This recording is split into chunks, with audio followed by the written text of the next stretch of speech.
All of us at the University of Utah are united in purpose. We strive to provide today's students with an exceptional experience that will equip them for a vibrant future as members of the global community. Students are, quite simply, at the center of all we do. Let me introduce you to our student body leaders. Ephraim Coombe, President, Michelle Valdez, Vice President of Student Relations, and Ayana Amici, Vice President of University Relations. These individuals exemplify inquisitive, smart, creative students who will lead us into the future.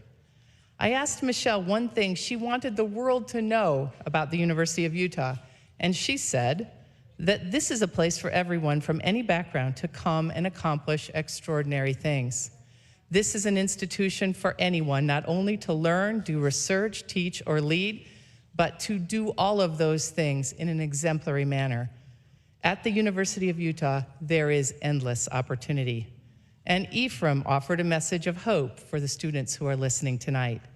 If there's anything I hope for the students, young, emerging leaders watching and listening tonight, it is the hope that we will feel empowered to make our voices heard and our presence known, and the hope that we recognize the power and potential we have to act, to make a significant difference in our communities.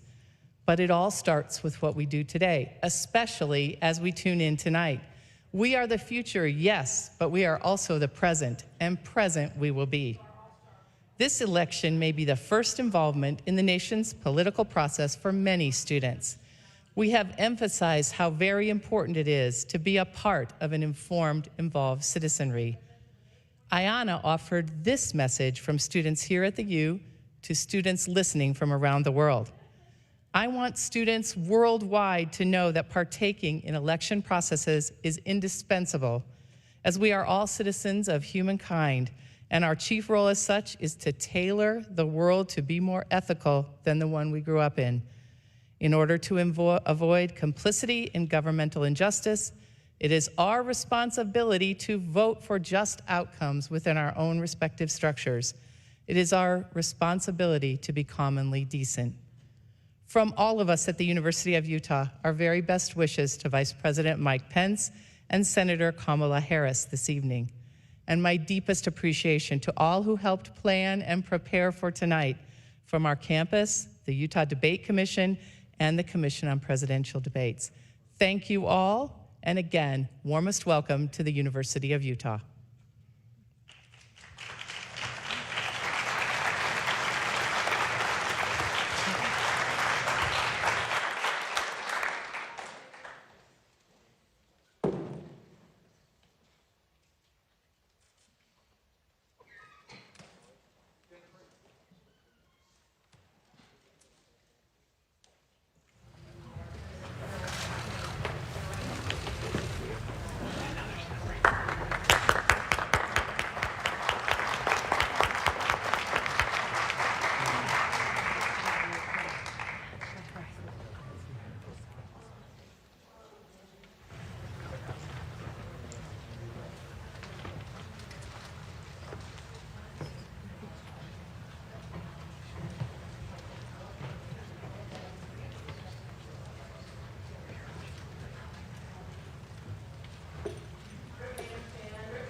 Please welcome the first print journalist to be the solo moderator of one of the general election debates, Washington Bureau Chief of USA Today, Susan Page. Go get him, honey. Hey, welcome. And congratulations, you have scored the most exclusive tickets in the United States. Hamilton has nothing on the Commission on Presidential Debates when it comes to exclusive tickets. I want to offer a special welcome to Vice President Pence's family, I think is there, and to Senator Kamala Harris's family on this side, and most especially to my bosses who are seated right up there, and I'm very glad that they came and joined us. My bosses from USA Today and from Gannett. We're glad that you're here, but this debate is not about you, and it's not about me. It's about the millions of Americans who are going to be watching it. And that's why I'm going to ask you for your help. I'm going to ask you for your silence. I'm going to ask you during the debate not to cheer or to boo or to hiss or to laugh, because that is distracting for the people we are really staging this debate to reach. There will be 2 times when you can applaud. That will be when I announce the 2 candidates onto stage. They'll come on the stage simultaneously. That'll be a time to applaud. And then applaud again at the very end of the debate. But if you could keep, restrain your enthusiasm between, and if you could send me a little good karma, that would also be appreciated, but quietly. I'm going now to sit down and get settled and turn my back to you, but not in a rude way. And I'll see you on the other side. Thanks again for being here.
severe rock by a global pandemic affecting Americans all the way up to the President of the United States.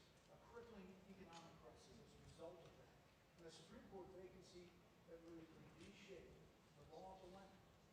Let's get back to our panel and bring Chris Wallace back in. Chris, we're in that hush moment before the debate begins. And as you said, it's nice to be outside where you're watching this time around. Your thoughts about what we're going to see tonight. Susan Page is getting ready to ask that first question. The first one out of the gate is always an important moment for these events. Hey, Savannah, good evening. It is impossible to overstate the degree to which the coronavirus pandemic has transformed this vice presidential debate, starting with President Trump recovering from the virus at the White House. No vice president has ever debated while the president is known to be ill. Of course, the pandemic also stretches to the stage behind me. You've got the 12 feet of space between the candidates, the plexiglass partitions. And when it comes to what we might expect the candidates themselves to say that they were told by a Biden campaign official, they don't necessarily expect Senator Harris to spar with Pence that her goal is to keep higher, prosecute the case against President Trump later this season, and to lay out a contrasting vision. Vice President Pence's goal is to help the Trump campaign fire the workers who serve the Trump campaign to gain ground over key groups of voters here in the South. Senator Harris, the Vice President, you've had 3 seasons with skilled debaters, 2 longtime public services, and a very substantive Regardless of what is closer to your list of the limit based on the Rose Hayes first chief of staff tells me that her main goal tonight is to speak directly to the American people and contrast what the Biden campaign will do compared to the current administration. Expect her to use some prosecutor stuff to build up the vice president, not about the pandemic right now, yet it is up against an unprecedented pandemic. And Vice President Mike Pence is ahead of the coronavirus task force. So he put on defense tonight. Dan, quickly, both sides want to project out magic and gravitas and a little bit of professionalism that maybe we didn't see from both of these individuals on the first time around. The reality here is that 26 million Americans are out of a job and will be making tough questions on that front.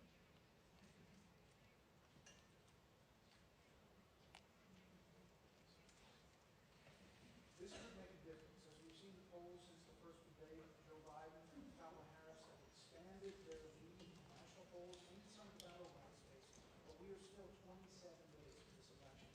A lot can change, as we've seen in 2020. We're about 1,000 or so left. Let's turn it over to Susan Page. Good evening. From the University of Utah in Salt Lake City, welcome to the first and only vice presidential debate of 2020, sponsored by the Nonpartisan Commission on Presidential Debates. I'm Susan Page of USA Today. It is my honor to moderate this debate, an important part of our democracy. In Kingsbury Hall tonight, we have a small and socially distant audience, and we've taken extra precautions during this pandemic. Among other things, everyone in the audience is required to wear a face mask, and the candidates will be seated 12 feet apart. The audience is enthusiastic about their candidates, but they've agreed to express that enthusiasm only twice, at the end of the debate and now when I introduce the candidates. Please welcome California Senator Kamala Harris and Vice President Mike Pence.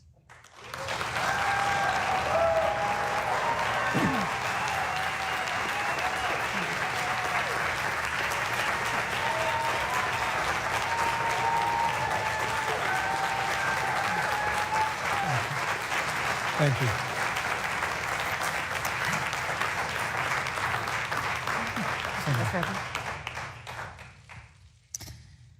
Senator Harris and Vice President Pence, thank you for being here. We're meeting as President Trump and the First Lady continue to undergo treatment in Washington after testing positive for COVID-19. We send our thoughts and prayers to them for their rapid and complete recovery and for the recovery of everyone afflicted by the coronavirus. The two campaigns and the Commission on Presidential Debates have agreed to the ground rules for tonight. I'm here to enforce them on behalf of the millions of Americans who are watching. One note, no one in Mission or anywhere else has been told in advance what topics I'll raise or what questions I'll ask. This 90-minute debate will be divided into 9 segments of about 10 minutes each. I'll begin a segment by posing a question to each of you, sometimes the same question, sometimes a different question on the same topic. You will then have 2 minutes to answer without interruption by me or the other candidate. Then we'll take 6 minutes or so to discuss the issue. At that point, although there will always be more to say, we'll move on to the next topic. We want a debate that is lively, but Americans also deserve a discussion that is civil. These are tumultuous times, but we can and will have a respectful exchange about the big issues facing our nation. Let's begin with the ongoing pandemic that has cost our country so much. Senator Harris, the coronavirus is not under control. Over the past week, Johns Hopkins reports that 39 states have had more COVID cases over the past 7 days than in the week before. 9 states have set new records.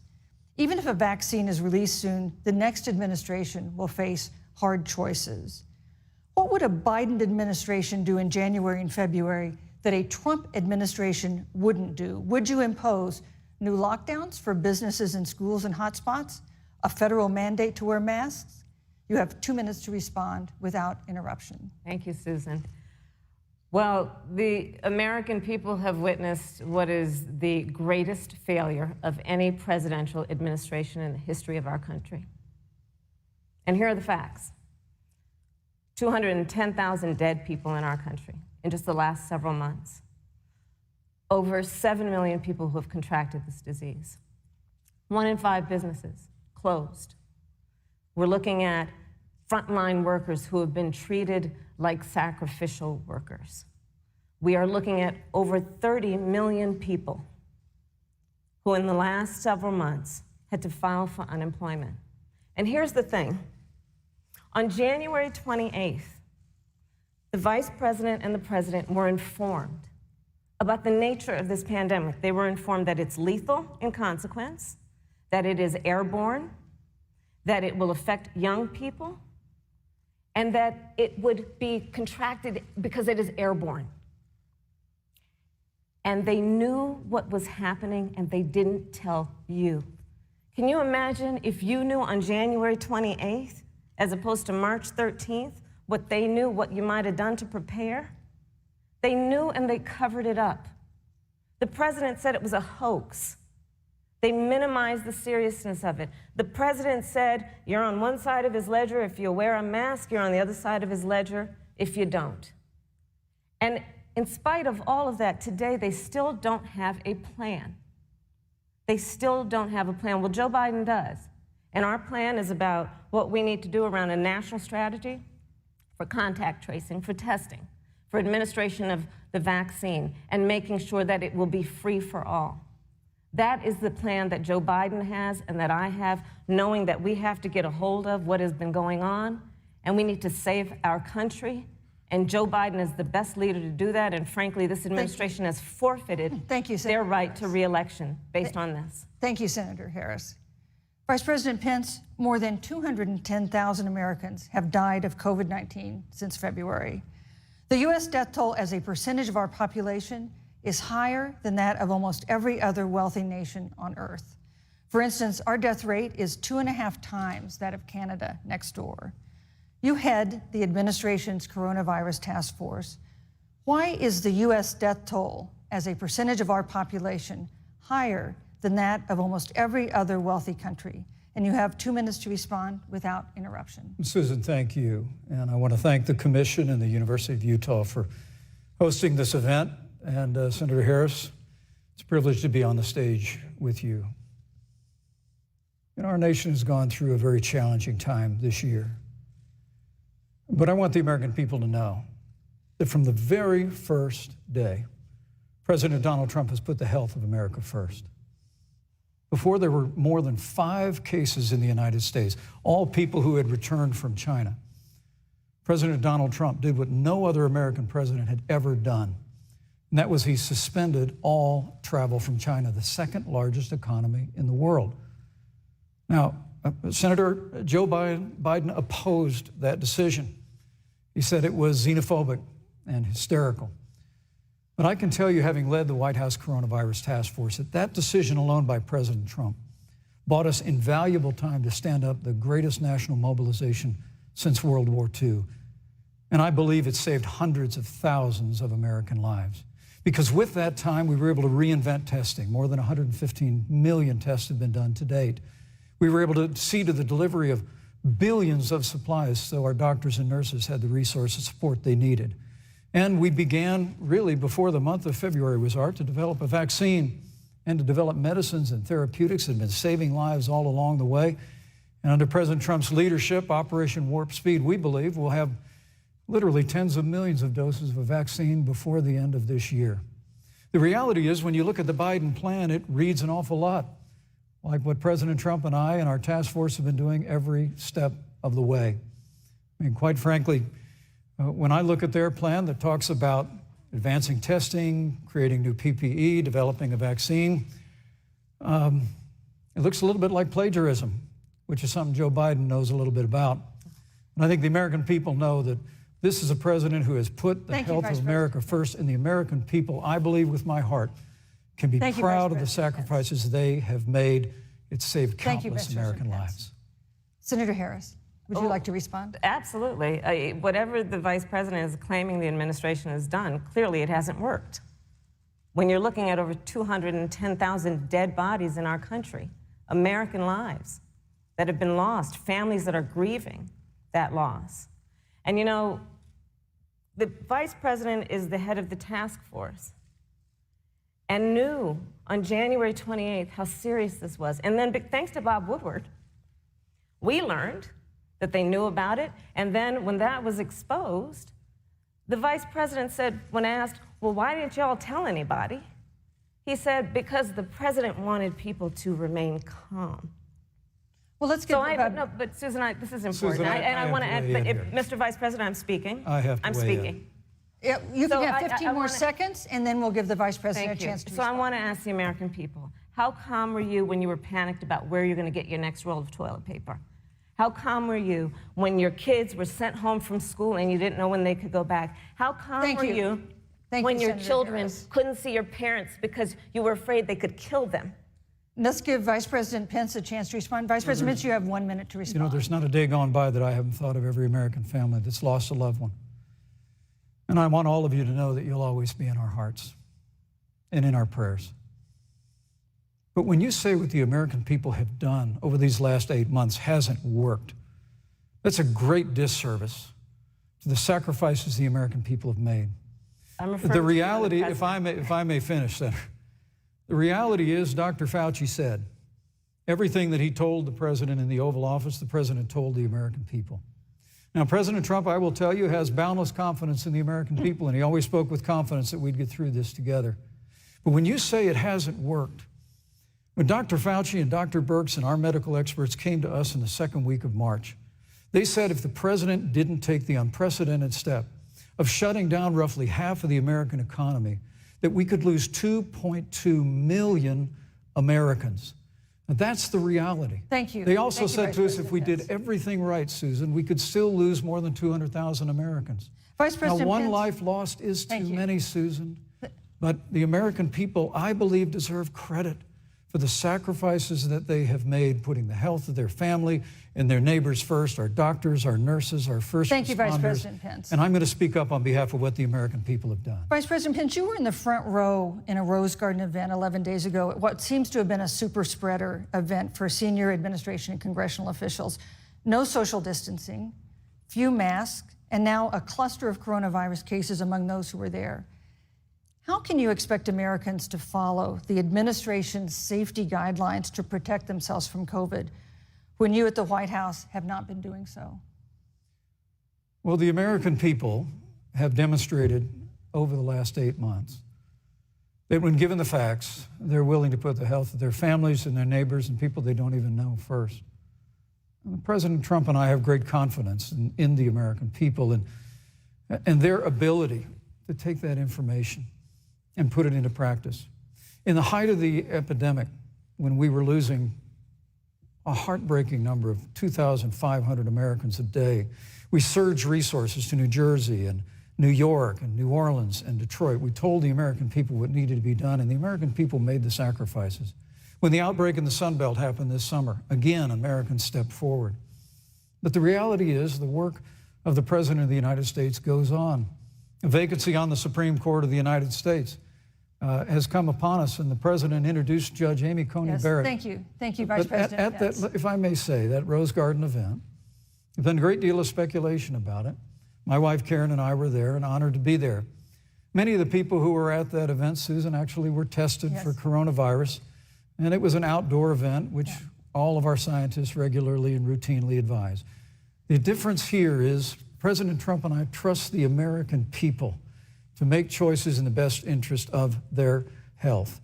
Joe Biden and Kamala Harris consistently talk about mandates, and not just mandates with the coronavirus, but a government takeover of health care, the Green New Deal, all government control. We're about freedom and respecting the freedom of the American people. Let's talk about respecting the American people.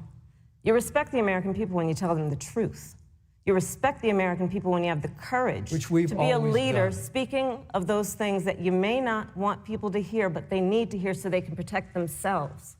But this administration stood on information that if you had as a parent, if you had as a worker knowing you didn't have enough money saved up, and now you're standing in a food line because of the ineptitude of an administration that was unwilling to speak the truth to the American people. So let's talk about caring about the American people. The American people have had to sacrifice far too much because of the incompetence of this administration. It is asking too much of the people. Susan, we talk about it is asking too much of the people. That they would not be equipped with the information they need to help themselves to protect their parents and their children. Kamala Harris, Senator Harris, I'm sorry. It's fine, I'm Kamala. No, you're Senator Harris to me. For life to get back to normal, Dr. Anthony Fauci and other experts say that most of the people who can be vaccinated need to be vaccinated. But half of Americans now say they wouldn't take a vaccine if it was released now.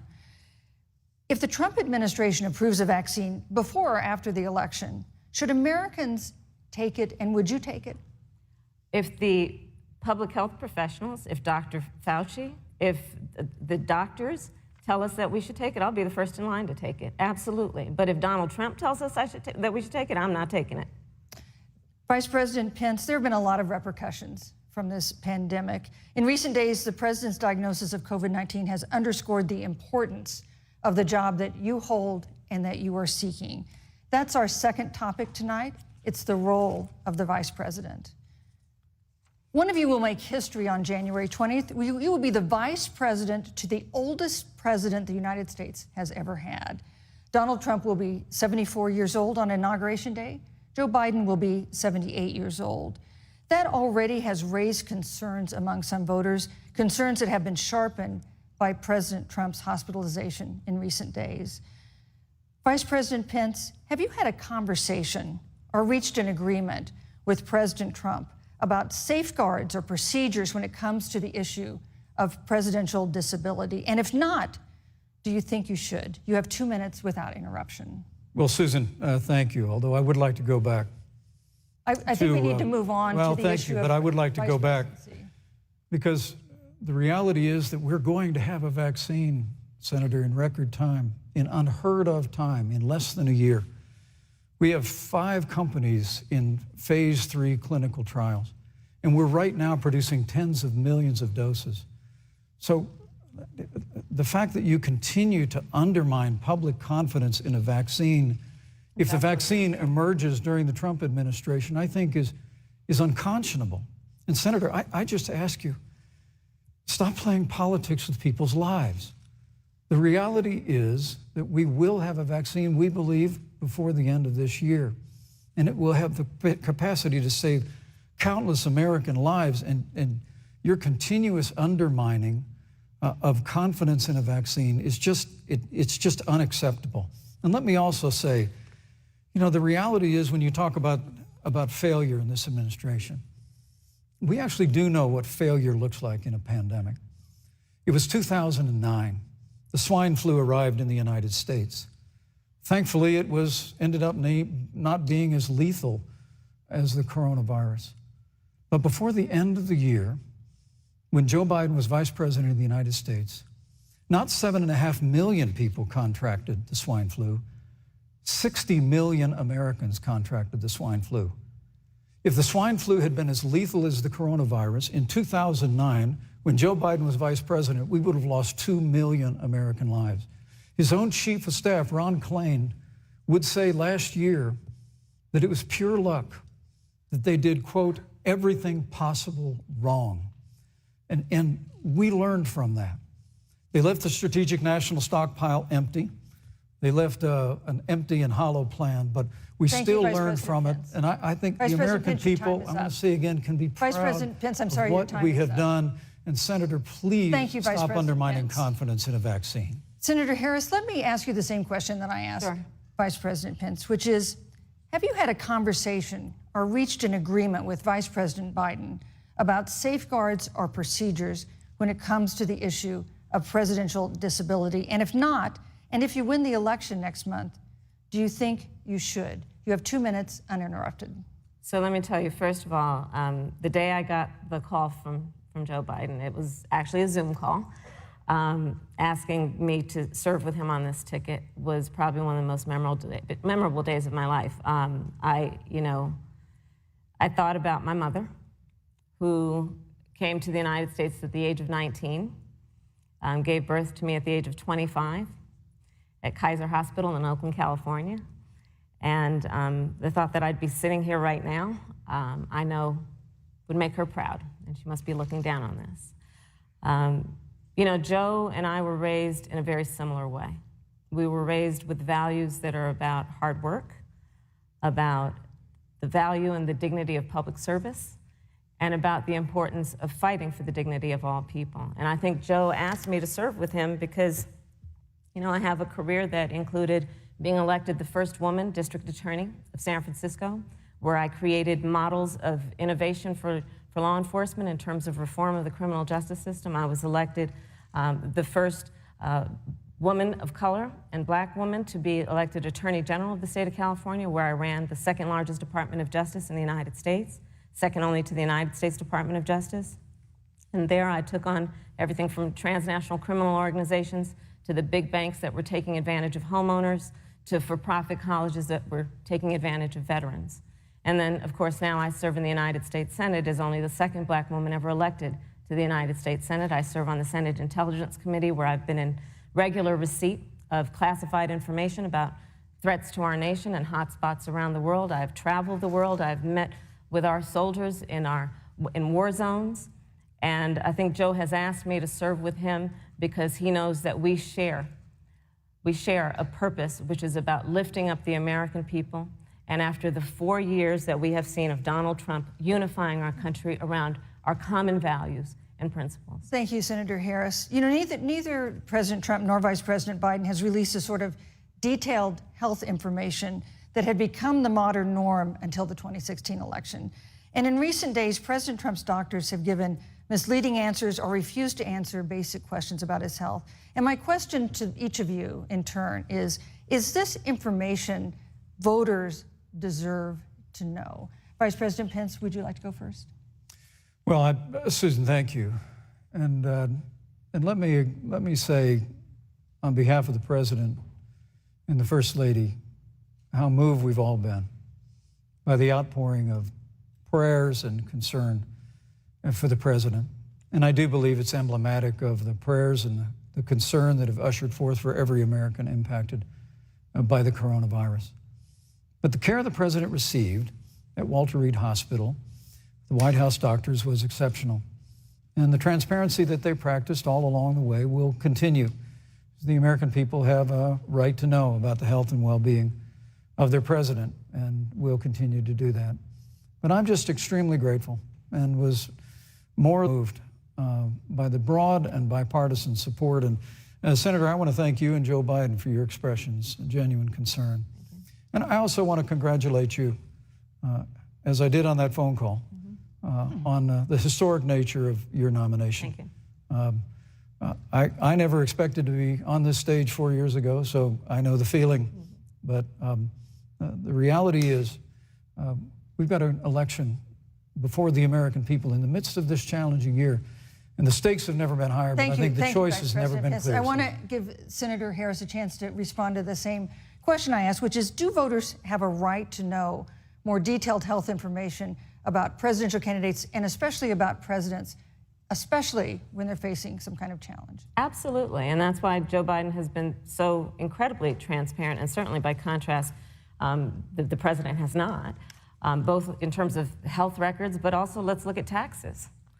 We now know, because of great investigative journalism, that Donald Trump paid $750 in taxes. When I first heard about it, I literally said, "You mean $750,000? And it was like, no, $750.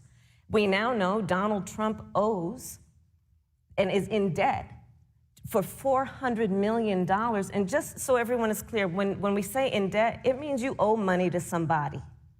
And it'd be really good to know who the President of the United States, the Commander-in-Chief, owes money to, because the American people have a right to know what is influencing the President's decisions. And is he making those decisions on the best interest of the American people, of you, or self-interest? So, Susan, I'm glad you asked about transparency, because it has to be across the board. Joe has been incredibly transparent over many, many years. The one thing we all know about Joe, he puts it all out there. He is honest, he is forthright. But Donald Trump, on the other hand, has been about covering up everything. Thank you, Senator Harris. I want to give you a chance to respond, Vice President. Well, look, I respect the fact that Joe Biden spent 47 years in public life. I respect your public service as well.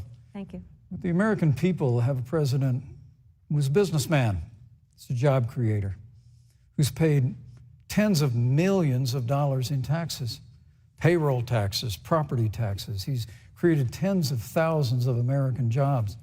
And the president said those public reports are not accurate. And the president's also released literally stacks of financial disclosures the American people can review just as the law allows. But the distinction here is that Joe Biden, 47 years in public service, compared to President Donald Trump, who brought all of that experience 4 years ago. Thank you, Vice and President. turned this economy around by cutting taxes, rolling back regulation, unleashing American energy, fighting for free and fair trade, and all of that's on the line if Joe Biden and Kamala Harris. You know, that's a good segue into our third topic, which is about the economy. This has been another aspect of life for Americans that's been so affected by this coronavirus. We have a jobs crisis brewing.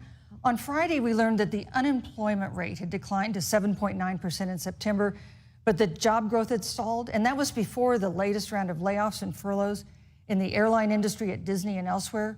Hundreds of thousands of discouraged workers have stopped looking. Nearly 11 million jobs that existed at the beginning of the year haven't been replaced. Those hardest hit include Latinos, blacks, and women.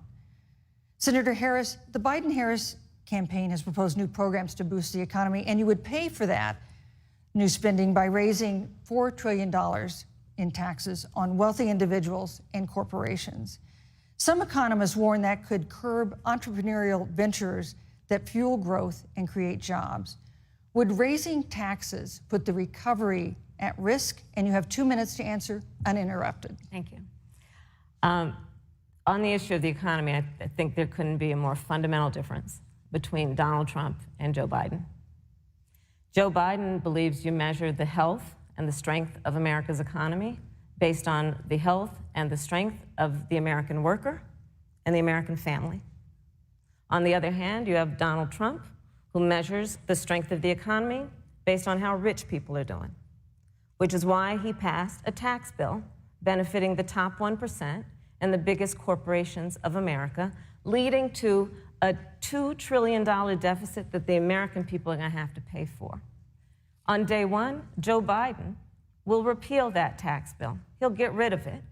And what he'll do with the money is invest it in the American people.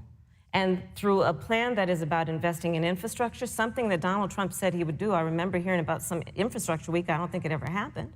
But Joe Biden will do that. He'll invest in infrastructure. It's about upgrading our roads and bridges, but also investing in clean energy and renewable energy. Joe is going to invest that money in what we need to do around innovation. There was a time when our country believed in science and invested in research and development so that we were an innovation leader on the globe. Joe Biden will use that money to invest in education. So for example, for folks who want to go to a 2-year community college, it will be free. If you come from a family that makes less than $125,000, you'll go to a public university for free. And across the board, we'll make sure that if you have student loan debt, it's cut by $10,000. That's how Joe Biden thinks about the economy, which is it's about investing in the people of our country as opposed to passing a tax bill, which had the benefit of letting American corporations go offshore to do their business. Thank you, You're Senator welcome. Harris. Vice President Pence, your administration has been predicting a rapid and robust recovery, but the latest economic report suggests that's not happening. Should Americans be braced for an economic comeback that is going to take not months, but a year or more? You have 2 minutes to answer, uninterrupted. When President Trump and I took office, America had gone through the slowest economic recovery since the Great Depression. Because when Joe Biden was vice president, they tried to tax and spend and regulate and bail our way back to a growing economy. President Trump cut taxes across the board. Despite what Senator Harris says, the average American family of 4 had $2,000 in savings in taxes. And with the rise in wages that occurred, most predominantly for blue-collar, hardworking Americans, the average household income for a family of 4 increased by $4,000 following President Trump's tax cuts. But America, you just heard Senator Harris tell you, on day one, Joe Biden's going to raise your taxes. It's really remarkable to think, Susan. I mean, right after a time where we're going through a pandemic that lost 22 million jobs at the height, we've already added back 11.6 million jobs because we had a president who cut taxes, rolled back regulation, unleashed American energy, fought for free and fair trade, and secured $4 trillion from the Congress of the United States to give direct payments to families, save 50 million jobs through the Paycheck Protection Program. We literally have spared no expense to help the American people and the American worker through this. Joe Biden and Kamala Harris want to raise taxes. They want to bury our economy under a $2 trillion Green New Deal, which you were one of the original co-sponsors of in the United States Senate. They want to abolish fossil fuels and ban fracking, which would cost hundreds of thousands of American jobs all across the heartland. And Joe Biden wants to go back to the economic surrender to China, that when we took office, half of our international trade deficit was with China alone. And Joe Biden wants to repeal all of the tariffs that President Trump put into effect to fight for American jobs and American workers. Joe Biden says democracy's on the ballot. Make no mistake about it, Susan. The American economy, the American comeback is on the ballot with 4 more years of growth and opportunity, 4 more years of President Donald Trump. 2021 is going to be the biggest economic year in the history of this country. Thank you, Vice President Pence. Senator Harris. Well, I mean, I thought we saw enough of it in last week's debate, but I think this is supposed to be a debate based on fact and truth. And the truth and the fact is Joe Biden has been very clear. He will not raise taxes on anybody who makes less than $400,000 a year. He said he's going to repeal the Trump tax cuts. Mr. Vice President, I'm speaking. Well, I'm speaking. It'd be important if you said the truth. Joe Biden said twice in the debate last week that he's going to repeal the Trump tax cuts.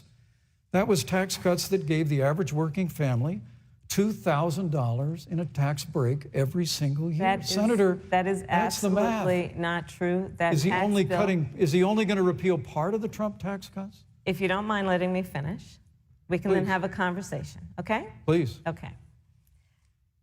Joe Biden will not raise taxes on anyone who makes less than $400,000 a year. He has been very clear about that. Joe Biden will not end fracking. He has been very clear about that.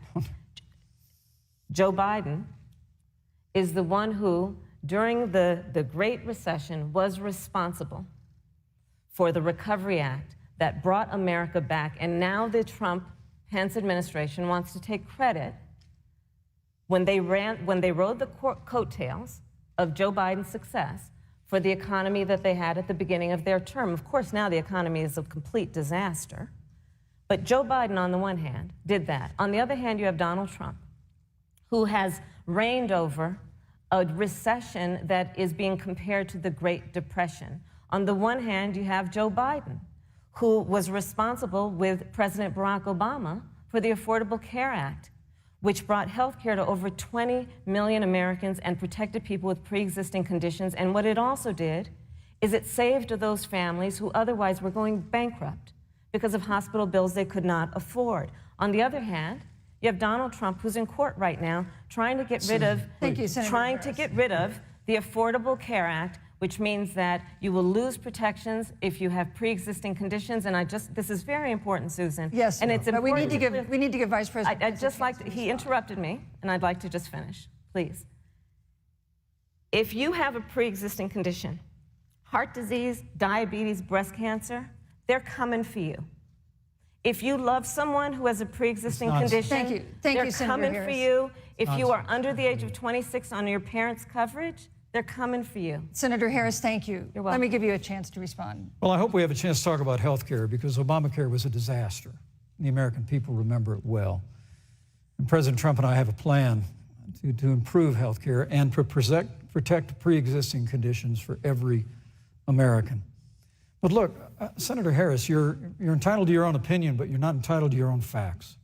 You yourself said on multiple occasions when you were running for president that you would ban fracking. Joe Biden looked at a supporter in the eye and pointed and said, I guarantee that we will abolish fossil fuels. They have a $2 trillion version of the Green New Deal, Susan, that your newspaper, USA Today, said really wasn't that very different from the original Green New Deal. More taxes, more regulation, banning fracking, abolishing fossil fuel, crushing American energy, and economic surrender to China is a prescription for economic decline. President Trump and I will keep America growing. The V-shaped recovery that's underway right now will continue with 4 more years of President Donald Trump in the White House. Thank you very, very much, Vice President Pence. Once again, you've provided the perfect segue to a new topic change. And Vice President Pence, I'd like to pose the first question to you. This year, we've seen record-setting hurricanes in the South. Another one, Hurricane Delta, is now threatening the Gulf. And we have seen record-setting wildfires in the West. Do you believe, as the scientific community has concluded, that man-made climate change has made wildfires bigger, hotter, and more deadly, and have made hurricanes wetter, slower, and more damaging? You have 2 minutes uninterrupted. Thank you, Susan. Well, first, I'm very proud of our record on the environment and on conservation. According to all of the best estimates, our air and land are cleaner than any time ever recorded, and our water is among the cleanest in the world. And just a little while ago, the President signed the Outdoors Act. It's the largest investment in our public lands and public parks in 100 years. So President Trump has made a commitment to conservation and to the environment. Now, with regard to climate change, the climate is changing, but the issue is, what's the cause and what do we do about it? President Trump has made it clear that we're going to continue to listen to the science. Now, Joe Biden and Kamala Harris would put us back in the Paris Climate Accord. They'd impose the Green New Deal, which would crush American energy, would increase the energy costs of American families in their homes, and literally would crush American jobs. And President Trump and I believe that the progress that we have made in a cleaner environment has been happening precisely because we have a strong free market economy.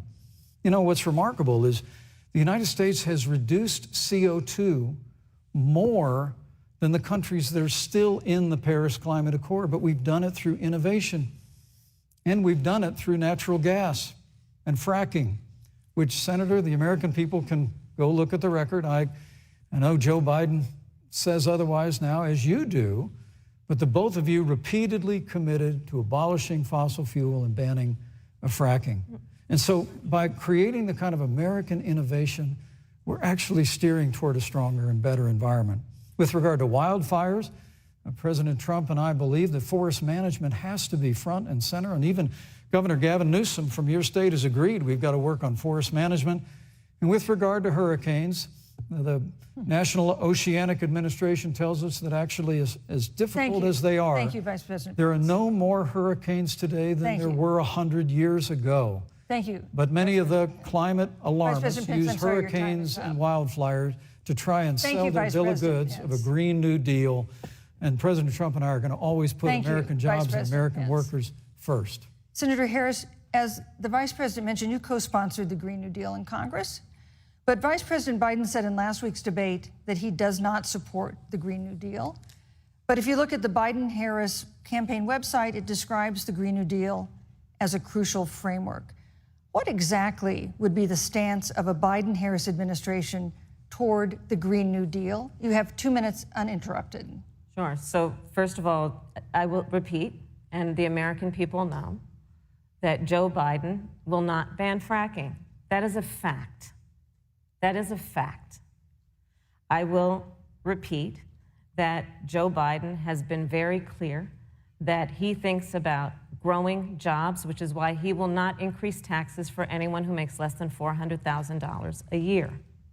Joe Biden's economic plan, Moody's, which is a reputable Wall Street firm, has said will create 7 million more jobs than Donald Trump's.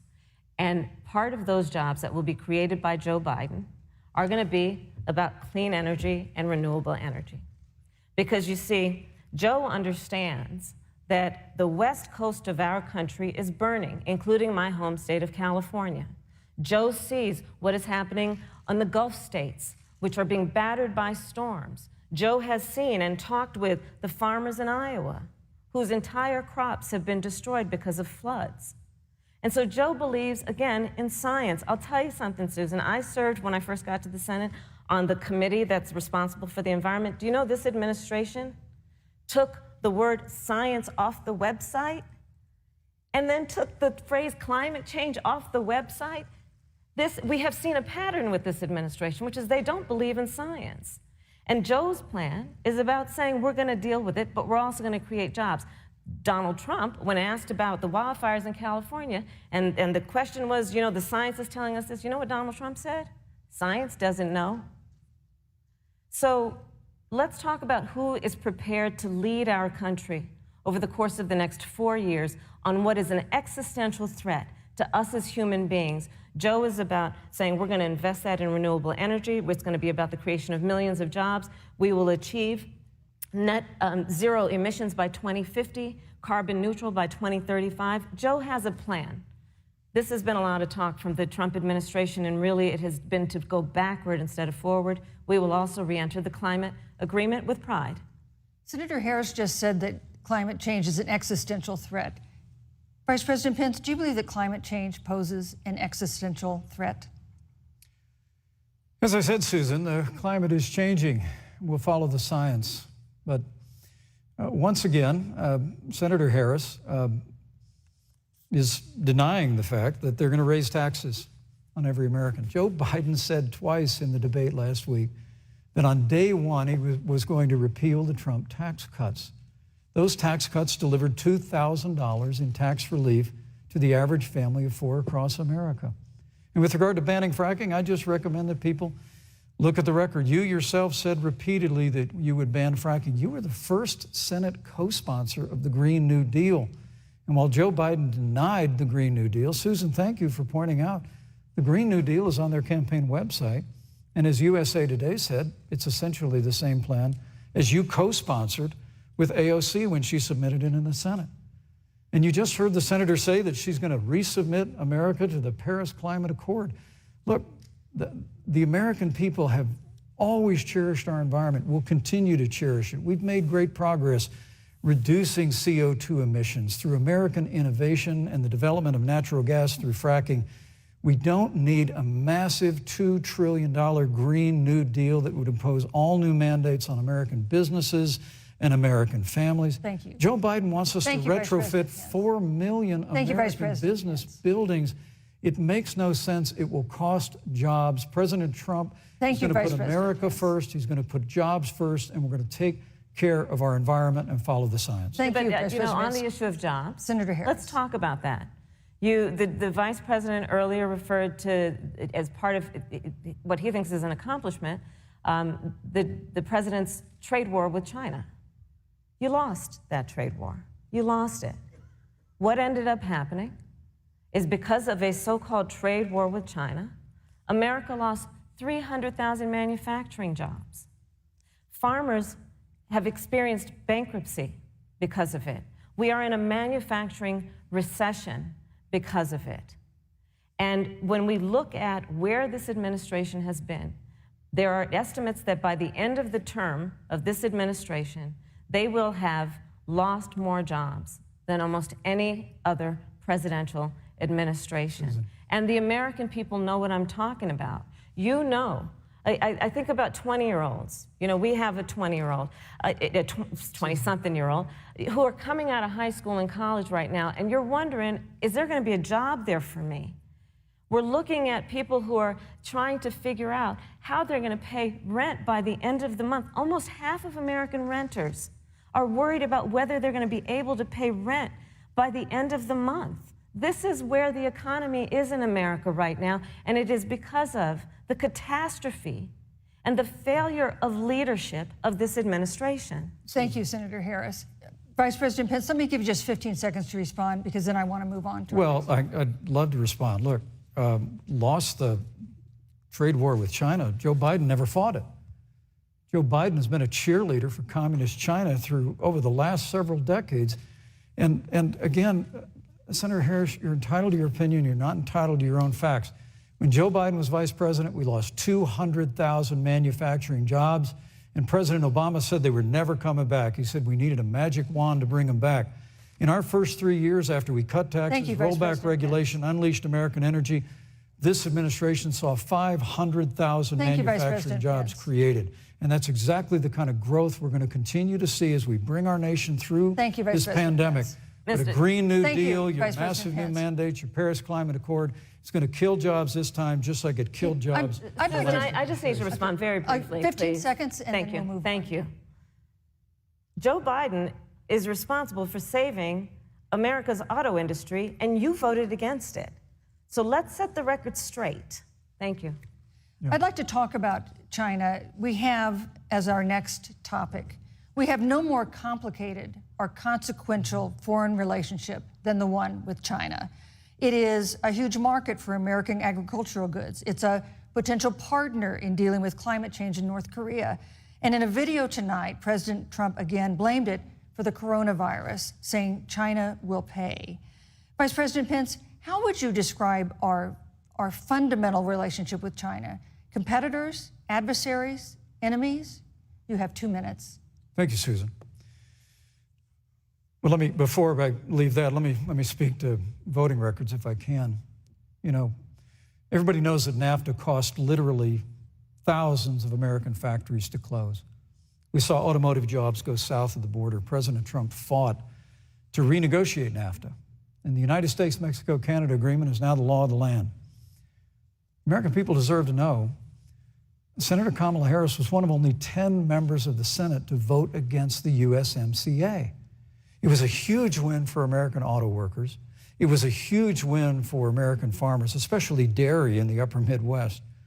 But Senator, you said it didn't go far enough on climate change, that you put your radical environmental agenda ahead of American auto workers and ahead of American jobs. The American people deserve to know that. Is probably why Newsweek magazine said that Kamala Harris was the most liberal member of the United States Senate in 2019. More liberal than Bernie Sanders, more liberal than any of the others in the United States Senate. So now with regard to China, look, Susan, first and foremost, China is to blame for the coronavirus. And President Trump is not happy about it. He's made that very clear, made it clear again today. China and the World Health Organization did not play straight with the American people. They did not let our personnel into China to get information on the coronavirus until the middle of February. Fortunately, President Trump, in dealing with China from the outset of this administration, standing up to China that had been taking advantage of America for decades in the wake of Joe Biden's cheerleading for China, President Trump made that decision before the end of January to suspend all travel from China. And again, the American people deserve to know Joe Biden opposed President Trump's decision to suspend all travel from China. He said it was hysterical. He said it was xenophobic. Vice President Pence. But President Trump has stood up to China. We're going to continue to stand strong. Thank you, Vice President Pence. We want to improve the relationship, but we're going to level the playing field, and we're going to hold China accountable for what they did to America with the coronavirus. Thank you. Senator Harris, let me ask you the same question that I asked the Vice President. How would you describe our fundamental relationship with China? Are we competitors, adversaries, enemies? You'll have 2 minutes uninterrupted. Susan, the Trump administration's perspective and approach to China has resulted in the loss of American lives, American jobs, and America's standing. There's a weird obsession that President Trump has had with getting rid of whatever accomplishment was achieved by President Obama and Vice President Biden. For example, they created within the White House an office that basically was responsible for monitoring pandemics. They got rid of it. Not true. There was a team of disease experts that President Obama and Vice President Biden dispatched to China to monitor what is now predictable and what might happen. They pulled them out. We now are looking at 210,000 Americans who have lost their lives. Let's look at the job situation. We mentioned before the trade deal, the trade war, they wanted to call it, with China. It resulted in the loss of over 300 manufacturing jobs and a manufacturing recession, and the American consumer paying thousands of dollars more for goods because of that failed war that they called it.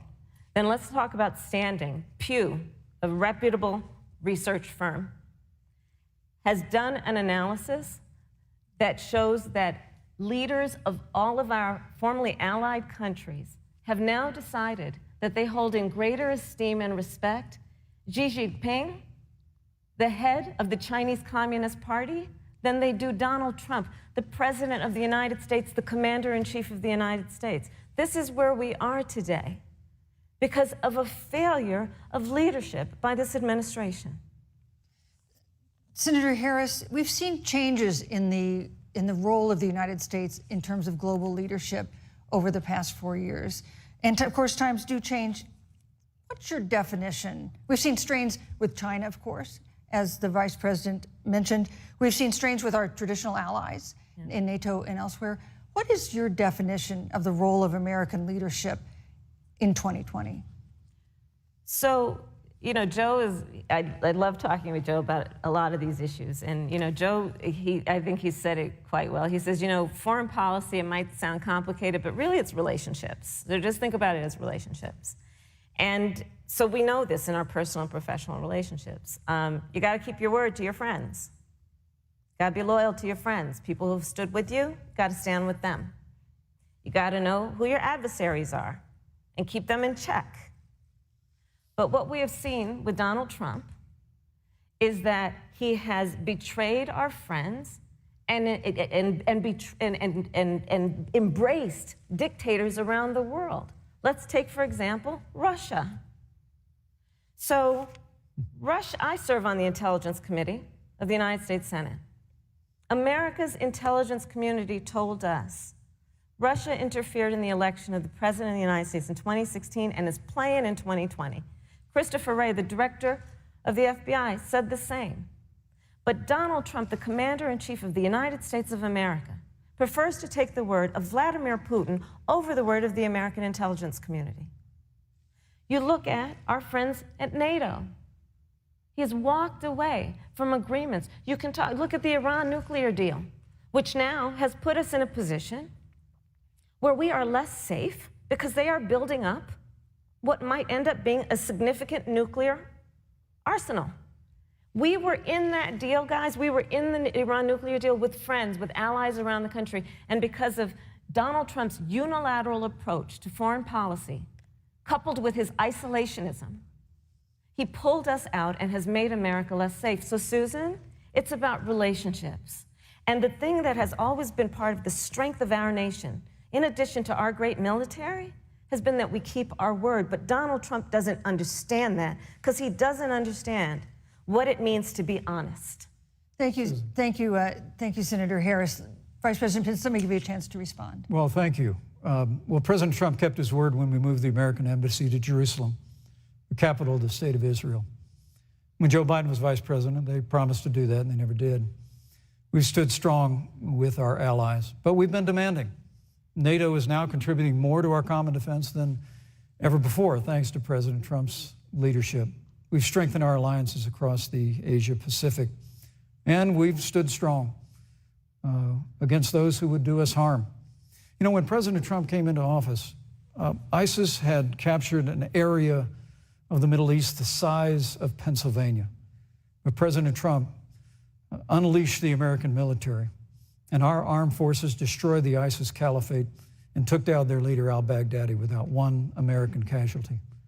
Al-Baghdadi was responsible for the death of thousands. But notably, America's hearts today are with the family of Kayla Mueller, her parents of which are here with us tonight in Salt Lake City. Today, 2 of the ISIS killers responsible for Kayla Mueller's murder were brought to justice in the United States. Jihadi John was killed on the battlefield along with the other Beetle.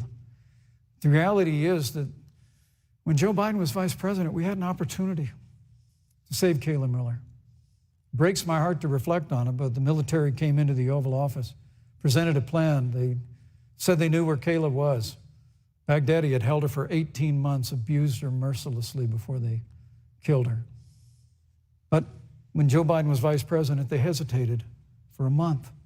And when armed forces finally went in, it was clear she'd been moved 2 days earlier. And her family says with a heart that broke the heart of every American that if President Donald Trump had been president, they believe Kayla would be alive today. Thank you, Vice Look, President. we destroyed the ISIS caliphate. And you talk about re-entering the Iran nuclear deal. I mean, the last administration transferred $1.8 billion to the leading state sponsor Thank you, Vice of President terrorism. Pence. President Donald Trump got us out of the deal. Thank you, Vice President Pence. And when Qasem Soleimani was traveling to Baghdad Thank you, to do Vice President harm Pence. to Americans, President Donald Trump took Thank you, him Vice out. President Pence. And America is safer, our allies are safer, and the American people know President Donald Trump will never Thank you, hesitate Vice President to take Pence. action. I would like to give Senator Harris a chance to respond, but not at such great length because, of course, there are other topics we want to talk about. But I would like equal time. Yes. Thank you. Please go ahead.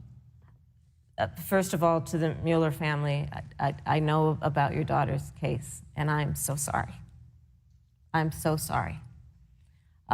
What happened to her is awful, and it should have never happened. And I know Joe feels the same way. And I know that President Obama feels the same way. But you mentioned Soleimani. Let's start there. So after the strike on Soleimani, there was a counter strike on our troops in Iraq. And they suffered serious brain injuries. And do you know what Donald Trump dismissed them as? Headaches. And this is about a pattern of Donald Trump's, where he has referred to our men who are serving in our military as suckers and losers. Donald Trump, who went to Arlington Cemetery and stood above the graves of our fallen heroes and said, what's in it for them?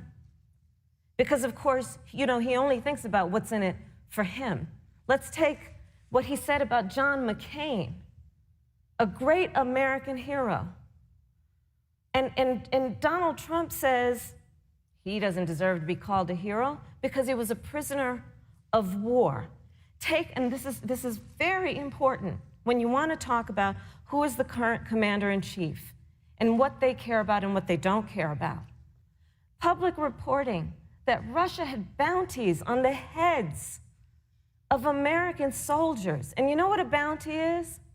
It's somebody puts a price on your head and they will pay it if you are killed. And Donald Trump had talked at least 6 times to Vladimir Putin and never brought up the subject. Joe Biden would never do that. Thank you. Joe Biden would, but Joe Biden would hold Russia to account for any threat to our nation's security or to our troops who are sacrificing their lives for the sake of our democracy and our safety. Thank you, Senator Harris. This is such an important issue, but we have other important issues as well. And Susan, I want to make sure we have a chance I really have to talk respond to about that. Look, she has 15 seconds because Well, I gotta we're have trying more to than keep. that. Look. Well, I'm sorry, but Vice President Pence, you've had more time than she's had so far. The slanders against President Donald Trump regarding men and women of our armed forces are absurd. I'm sorry, Vice President Pence. My son is a captain in the United Yes. States Marine Corps. My son-in-law is deployed in the United States Navy. I can assure all of you, with sons and daughters serving in our military, President Donald Trump not only respects but reveres all of those who serve in our armed forces, and any suggestion otherwise is ridiculous.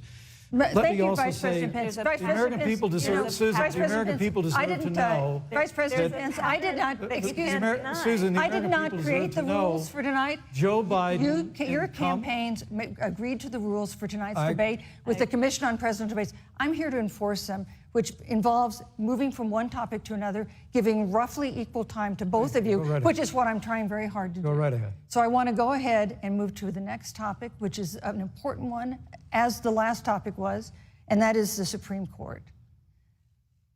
On Monday, the Senate Judiciary Committee is scheduled to open hearings on Amy Coney Barrett's nomination to the Supreme Court. Senator Harris, you'll be there as a member of the committee. Yes.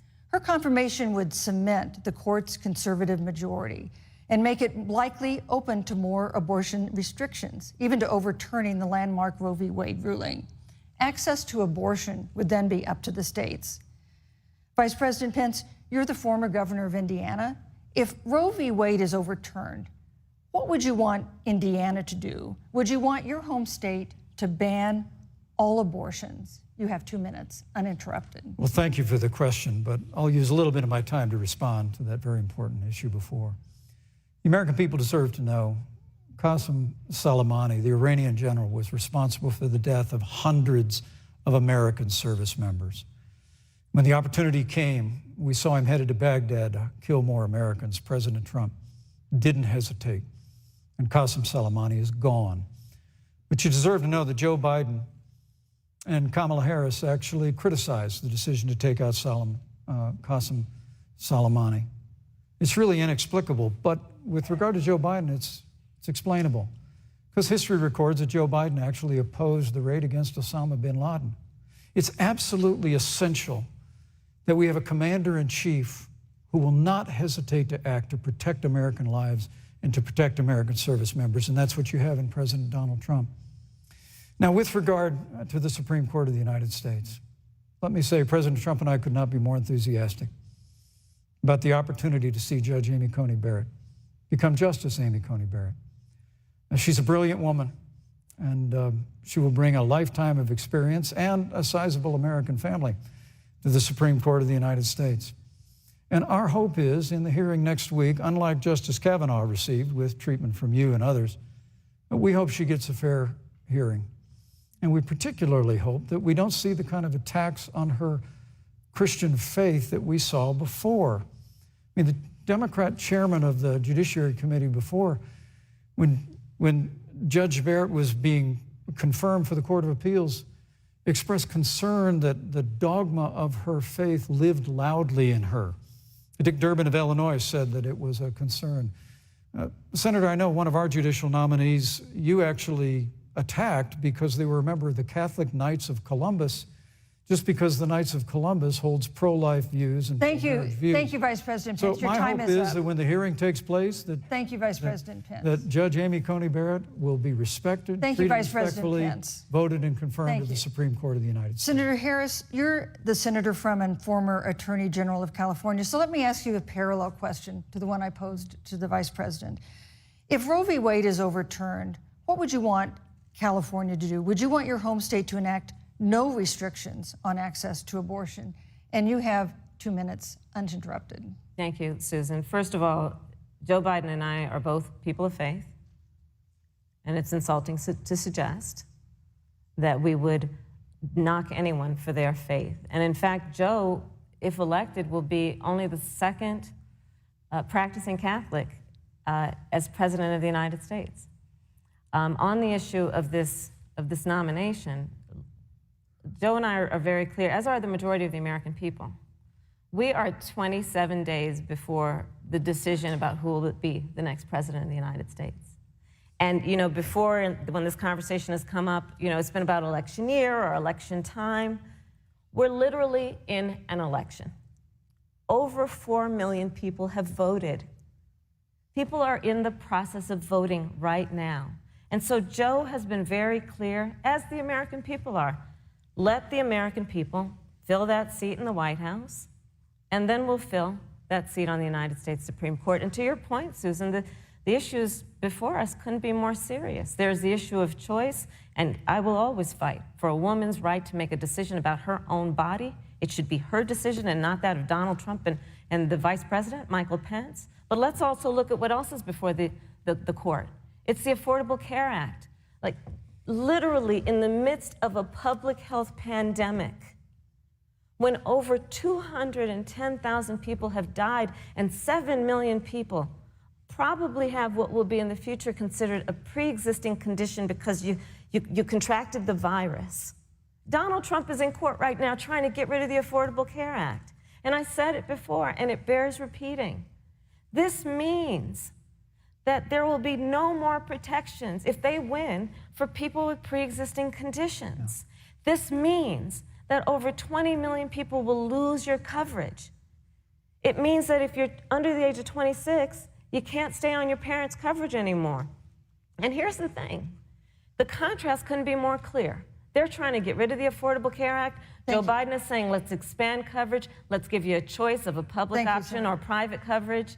Let's bring down premiums. Thank you, Senator Let's Harris. lower Medicare eligibility to 60. Thank you, Senator That's true Harris. leadership. You know, you mentioned earlier, Vice President Pence, that the president was committed to maintaining protections for people with pre-existing conditions. But you do have this court case that you are supporting, your administration supporting, that would strike down the Affordable Care Act. The president says, President Trump says that he's going to protect people with pre-existing conditions, but he has not explained how he would do that. And that was one of the toughest nuts to crack when they were passing the Affordable Care Act. So tell us specifically, how would your administration protect Americans with pre-existing conditions to have access to affordable insurance if the Affordable Care Act is struck down?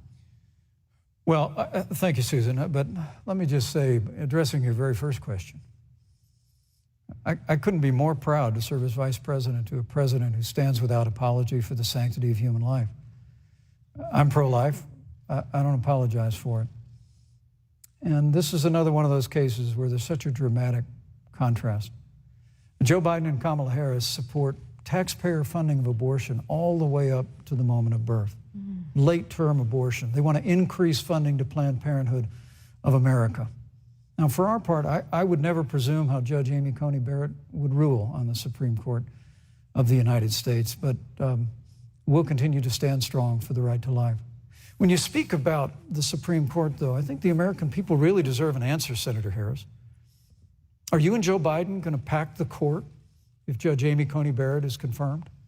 I mean, there have been 29 vacancies on the Supreme Court during presidential election years, from George Washington to Barack Obama. Presidents have nominated in all 29 cases. But your party is actually openly advocating adding seats to the Supreme Court, which has had 9 seats for 150 years, if you don't get your way. This is a classic case of if you can't win by the rules, you're going to change the rules. Now, you've refused to answer the question. Joe Biden has refused to answer the question. So I think the American people would really like to know, if Judge Amy Coney Barrett is confirmed at the Supreme Court of the United States, are you and Joe Biden, if somehow you win this election, going to pack the Supreme Court to get your way? I'm so glad we went through a little history lesson. Let's do that a little more. In 1864... Well, I'd like you to answer the question. No, Mr. Vice President, I'm speaking. I'm speaking. Okay. In 1864, one of the, I think, political heroes, certainly of the president, I assume of you also, Mr. Vice President, is Abraham Lincoln. Mm-hmm. Abraham Lincoln was up for re-election, and it was 27 days before the election, and a seat became open on the United States Supreme Court. Abraham Lincoln's party was in charge not only of the White House, but the Senate. But Honest Abe said it's not the right thing to do. The American people deserve to make the decision about who will be the next president of the United States, and then that person can select who will serve for a lifetime on the highest court of our land. And so Joe and I are very clear.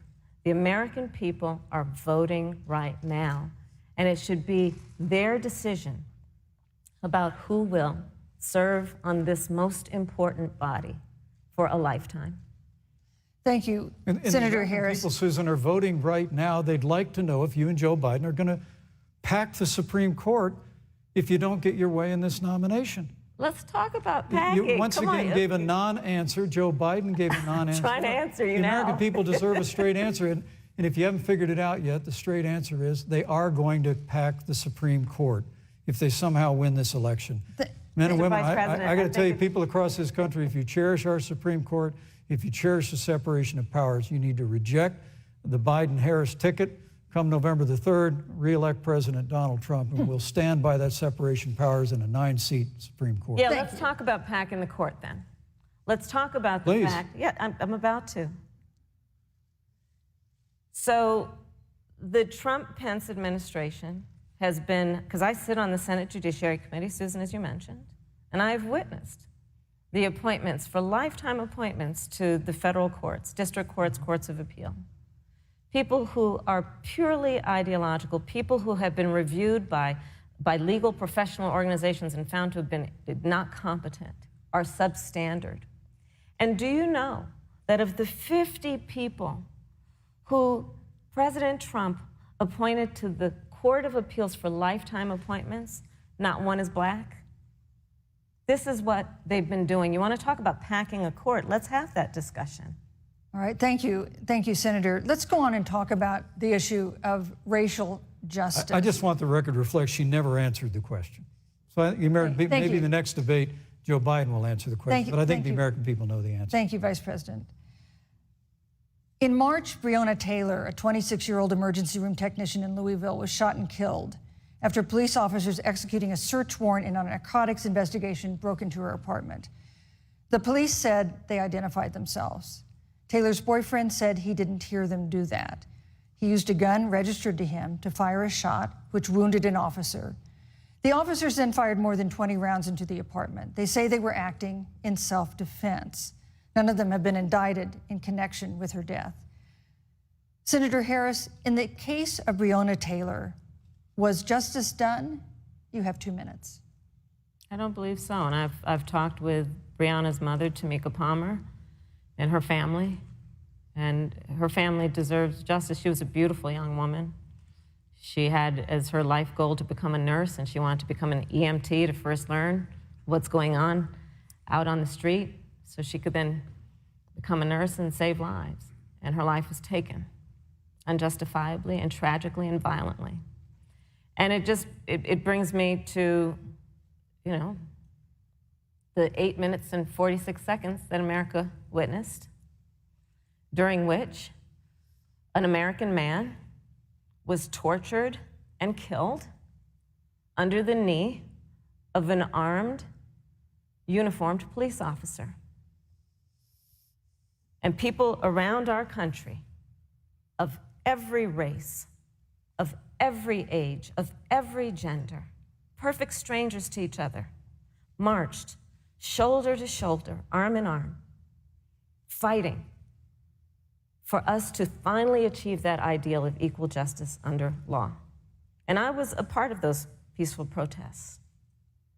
And I believe strongly that, first of all, we are never going to condone violence, but we always must fight for the values that we hold dear, including the fight to achieve our ideals. And that's why Joe Biden and I have said on this subject, look, and I'm a former career prosecutor. I know what I'm talking about. Bad cops are bad for good cops. We need reform of our policing in America and our criminal justice system, which is why Joe and I will immediately ban chokeholds and carotid holds. George Floyd would be alive today if we did that. We will require a national registry for police officers who break the law. We will, on the issue of criminal justice reform, get rid of private prisons and cash bail, and we will decriminalize marijuana, and we will expunge the records of those who have been convicted of marijuana. This is the time for leadership on a tragic, tragic issue of unarmed black people in America who have been killed. Thank you, Senator Harris. Vice President Pence, let me pose the same question to you. In the case of Breonna Taylor, was justice done? You have 2 minutes, uninterrupted. Well, our heart breaks for the loss of innocent any innocent American life. And the family of Breonna Taylor has our sympathies. But I trust our justice system, a grand jury that refused the evidence. And it really is remarkable that as a former prosecutor, you would assume that an impaneled grand jury looking at all the evidence got it wrong. But you're entitled to your opinion, Senator. I think, look, and with regard to George Floyd, there's no excuse for what happened to George Floyd. And justice will be served. But there's also no excuse for the rioting and looting that followed. I mean, it really is astonishing. Flora Westbrook is with us here tonight in Salt Lake City. Just a few weeks ago, I stood at what used to be her salon. It was burned to the ground by rioters and looters. And Flora is still trying to put her life back together. And I must tell you, this presumption that you hear consistently from Joe Biden and Kamala Harris, that America is systemically racist, and that, as Joe Biden said, that he believes that law enforcement has an implicit bias against minorities, is a great insult to the men and women who serve in law enforcement. And I want everyone to know, who puts on the uniform of law enforcement every day, that President Trump and I stand with you. And it is remarkable that when Senator Tim Scott tried to pass a police reform bill, brought together a group of Republicans and Democrats, Senator Harris, you got up and walked out of the room. And then you filibustered Senator Tim Scott's bill on the Senate floor that would have provided new accountability, new resources. But we don't have to choose between supporting law enforcement, improving public safety, and supporting our African American neighbors and all of our minorities. Under President Trump's leadership, we'll always stand with law enforcement, and we'll do what we've done from day one, and that is improve the lives of African Americans. Thank you, Vice President unemployment, record investments in education, and we'll fight for school choice for all of our minorities. Thank you, Vice President. I'd like to respond. Senator Harris. I will not sit here and be lectured by the Vice President on what it means to enforce the laws of our country. I am the only one on this stage who has personally prosecuted everything from child sexual assault to homicide. I'm the only one on this stage who has prosecuted the big banks for taking advantage of America's homeowners. I'm the only one on this stage who prosecuted for-profit colleges for taking advantage of our veterans. And the reality of this is that we are talking about an election in 27 days, where last week the President of the United States took a debate stage in front of 70 million Americans and refused to condemn white supremacists. Not true. And not true. It wasn't like he didn't have a chance. He didn't do it, and then he doubled down. And then he said, when pressed, stand back, stand by. And this is a part of a pattern of Donald Trump's. He called Mexicans rapists and criminals. He instituted as his first act a Muslim ban. He, on the issue of Charlottesville, where people were peacefully protesting the need for racial justice, where a young woman was killed, and on the other side there were neo-Nazis carrying tiki torches, shouting racial epithets, anti-Semitic slurs. And Donald Trump, when asked about it, said, there were fine people on both sides. This is who we have as the President of the United States. And America, you deserve better. Joe Biden will be a president who brings our country together. Senator Harris. And recognizes the beauty in our diversity and the fact that we all have so much more in common than what separates us. Vice President Pence, let me give you a minute to respond. Thank you, Susan. I appreciate that very much. You know, I think this is one of the things that makes people dislike the media so much in this country, Susan, is that you selectively edit, just like Senator Harris did, comments that President Trump and I and others on our side of the aisle make.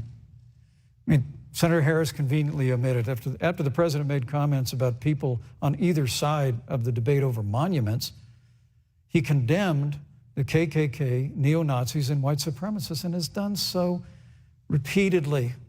You're concerned that he doesn't condemn neo-Nazis, President Trump has Jewish grandchildren. His daughter and son-in-law are Jewish. This is a president who respects and cherishes all of the American people. But you talk about having personally prosecuted. I'm glad you brought up your record, Senator. Thank you. But I really need to make this point. When you were DA in San Francisco, when you left office, African Americans were 19 times more likely to be prosecuted for minor drug offenses than whites and Hispanics. When you were Attorney General of California, you increased the disproportionate incarceration of blacks in California. Yeah. You did nothing on criminal justice reform in California. You didn't lift a finger to pass the First Step Act on Capitol Hill. I mean, the reality is your record speaks for itself. President Trump and I have fought for criminal justice reform. Thank you, Vice President Pence. We fought for educational choice and opportunities for African Americans, all of our members. Thank you, sir. And we'll do it for 4 more years. Thank you. You know, there is no more important issue than the final issue that we're going to talk about tonight, and that is the issue of the election itself. Susan, he attacked my record. I would like an opportunity to respond. Let me give you 30 seconds because we're running out of time. I appreciate that. First of all, having served as the Attorney General of the state of California, the work that I did is a model of what our nation needs to do, and we will be able to do under a Joe Biden presidency. Our agenda includes what this administration has failed to do. It will be about not only instituting a ban on chokeholds and carotid holes. Thank you. Not only. Thank you, Senator. I would like to go through. These are points that you made earlier in the hour, and I want to talk about the election itself before we have to. But I want to talk about the connection between what Joe and I will do and my record, which includes I was the first statewide officer to institute a requirement that my agents would wear body cameras and keep them on full time. We were the first to initiate a requirement that there would be a training for law enforcement on implicit bias because, yes, Joe Biden and I recognize that implicit bias does exist, Mr. Vice President, contrary to what you may believe. We did the work of instituting reforms that were about investing in reentry. This is the work that we have done and the work we will do going forward. And again, I will not be lectured by the Vice President on our record of what we have done in terms of law enforcement and keeping our communities safe and a commitment to reforming the criminal justice system of America. Thank you, Senator Harris. And I'd like to pose I'd like you to respond first to the question on our final topic, the election itself. President Trump has several times refused to commit himself to a peaceful transfer of power after the election. If your ticket wins and President Trump refuses to accept a peaceful transfer of power, what steps would you and Vice President Biden then take? What would happen next? You have 2 minutes. So I'll tell you, Joe and I are, I think, particularly proud of the coalition that we've built around our campaign. We probably have one of the broadest coalitions of folks that you've ever seen in a presidential race. Of course, we have the support of Democrats, but also independents and Republicans. In fact, 7 members of President George W. Bush's cabinet are supporting our ticket. We have the support of Colin Powell, Cindy McCain, John Kasich, over 500 generals, retired generals, and former national security experts and advisors are supporting our campaign. And I believe they are doing that because they know that Joe Biden has a deep, deep-seated commitment to fight for our democracy and to fight for the integrity of our democracy and to bring integrity back to the White House. And so we believe in the American people. We believe in our democracy. And here's what I'd like to say to everybody. Vote.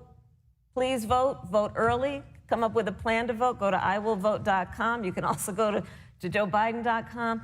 We have it within our power in these next 27 days to make the decision about what will be the course of our country for the next 4 years. And it is within our power, and if we use our vote and we use our voice, we will win. And we will not let anyone subvert our democracy with what Donald Trump has been doing, as he did on the debate stage last week, when again in front of 70 million people, he openly attempted to suppress the vote. Joe Biden, on the other hand, on that same debate stage, because clearly Donald Trump doesn't think he can run on a record because it's a failed record, Joe Biden on that stage said, hey, just please vote. So I'll repeat what Joe said. Please vote. Thank you, Senator. Vice President Pence, President Trump has several times refused to commit himself to a peaceful transfer of power after the election. If Vice President Biden is declared the winner and President Trump refuses to accept a peaceful transfer of power, what would be your role and responsibility as Vice President? What would you personally do? You have 2 minutes. Well, Susan, first and foremost, I think we're going to win this election. Because while Joe Biden and Kamala Harris rattle off a long litany of the establishment in Washington, D.C., an establishment that Joe Biden's been a part of for 47 years, President Donald Trump has launched a movement of everyday Americans from every walk of life. And I have every confidence that those same Americans that delivered that historic victory in 2016, they see this president's record where we rebuild our military, we revived our economy through tax cuts and rolling back regulation, fighting for fair trade, unleashing American energy. We appointed conservatives to our federal courts at every level.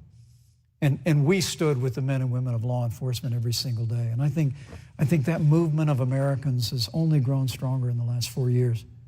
But when you talk about accepting the outcome of the election, I must tell you, Senator, your party has spent the last 3.5 years trying to overturn the results of the last election. It's amazing. When Joe Biden was Vice President of the United States, the FBI actually spied on President Trump and my campaign. I mean, there were documents released this week that the CIA actually made a referral to the FBI documenting that those allegations were coming from the Hillary Clinton campaign. And of course, we've all seen the avalanche, what you put the country through for the better part of 3 years until it was found that there was no obstruction, no collusion, case closed. And then, Senator Harris, you and your colleagues in the Congress tried to impeach the President of the United States over a phone call. And now Hillary Clinton has actually said to Joe Biden that in her words, under no circumstances should he concede the election. So let me just say, I think we're going to win this election. President Trump and I are fighting every day in courthouses to prevent Joe Biden and Kamala Harris from changing the rules and creating this universal mail-in voting that will create a massive opportunity for voter fraud. And we have a free and fair election. We know we're going to have confidence in it.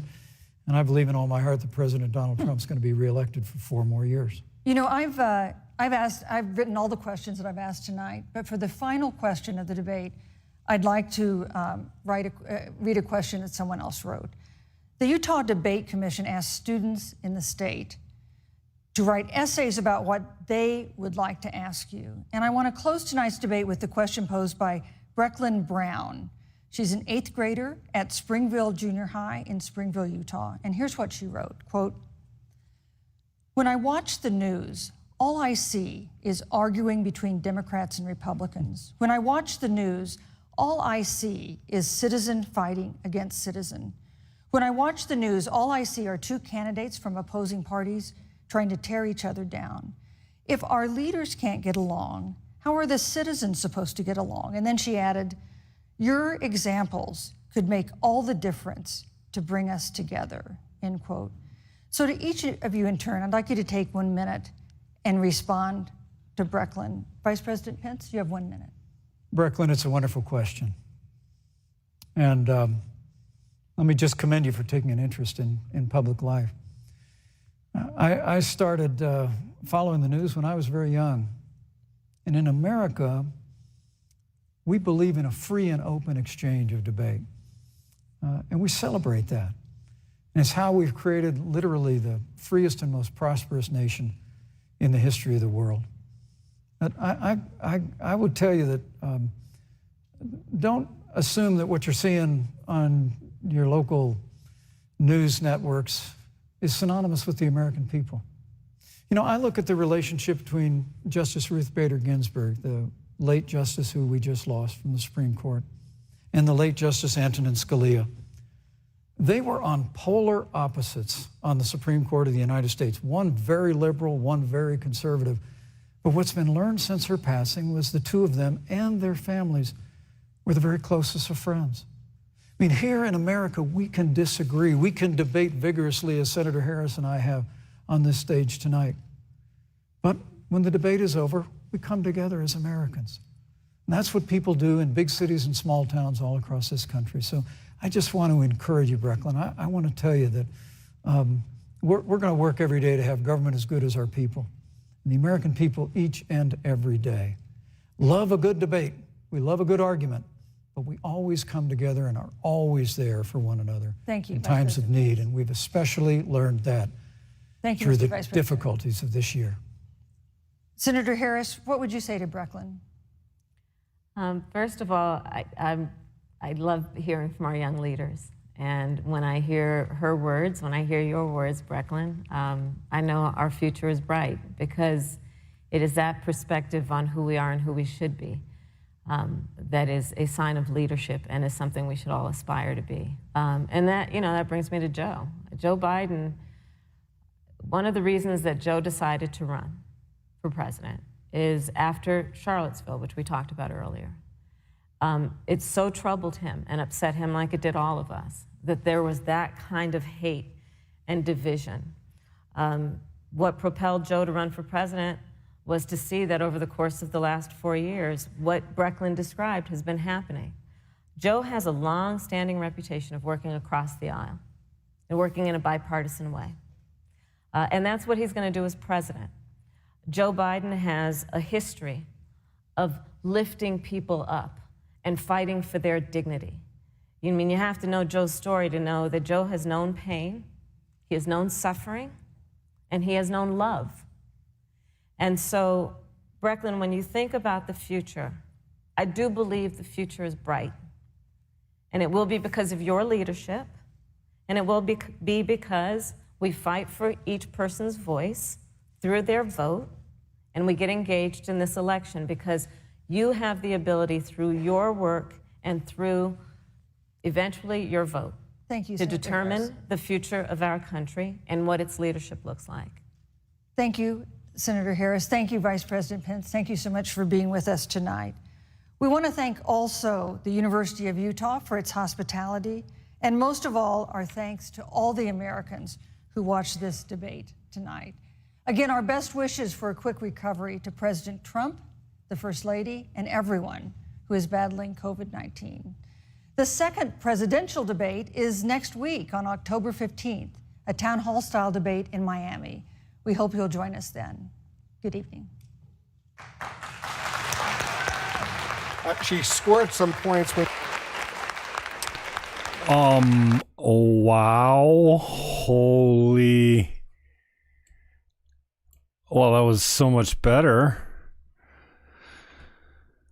than the presidential debate. But what a wholly biased rack of questions out of the gate.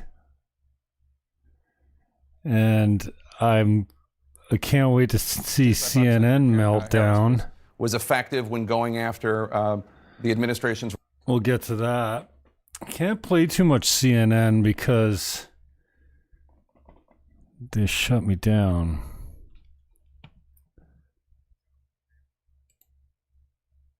And they're getting some pictures taken. Wow. So the first question to Kamala Harris.